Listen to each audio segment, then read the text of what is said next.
Festa, storia di regali indecenti. Il video narra la storia di compleanno di 3 amici per i quali viene organizzata una festa a sorpresa. Gli amici, dopo una ricognizione in alcuni negozi, acquistano i regali da un venditore ambulante, ma gli oggetti risultano contraffatti e pericolosi. È questo il video dei vincitori della sezione scuole del concorso per minifilmati Ciak Caccia al Falso, iniziativa promossa dalla Regione Veneto in collaborazione con Union Camere e l'Associazione dei Consumatori per contribuire a creare un dibattito sempre maggiore sul tema della contraffazione. Sono i ragazzi dell'Istituto Comprensivo di Fossò, nel veneziano Galileo Galilei.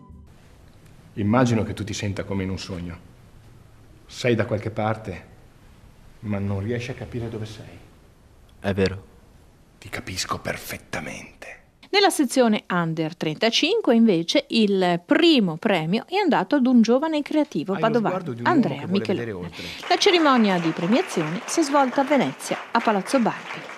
Hanno lavorato molto bene perché hanno saputo cogliere perfettamente quello che la Regione del Veneto ha chiesto e hanno saputo proprio trasferire un messaggio difficile, perché è un messaggio difficile, ancora non sufficientemente secondo noi approfondito, fatto conoscere, quindi hanno saputo trasformare in questo caso in filmati, in piccoli documentari, in piccoli videoclip, un messaggio difficile, con delle modalità direi anche a livello proprio di esecuzione filmico particolarmente raffinate. Tra i parametri presi in considerazione per formulare i giudizi sia nella sezione scuole che in quella Under 35, efficacia del messaggio, originalità del soggetto e qualità del video.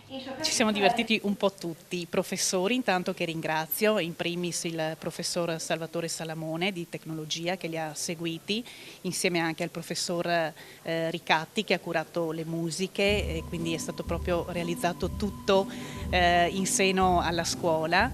E ovviamente i 2 genitori che hanno seguito il montaggio del lavoro, del videoclip, e i ragazzi si sono divertiti davvero molto perché la sceneggiatura è stata curata interamente da loro e con grande creatività e protagonismo. Comunicazione efficace che passa dalla fantasia, la cultura che si mette a servizio della società civile, e questo è molto importante proprio perché la modalità del videoclip, del documentario, dello spot riesce soprattutto nelle giovani generazioni a stimolare questo interesse e questa curiosità.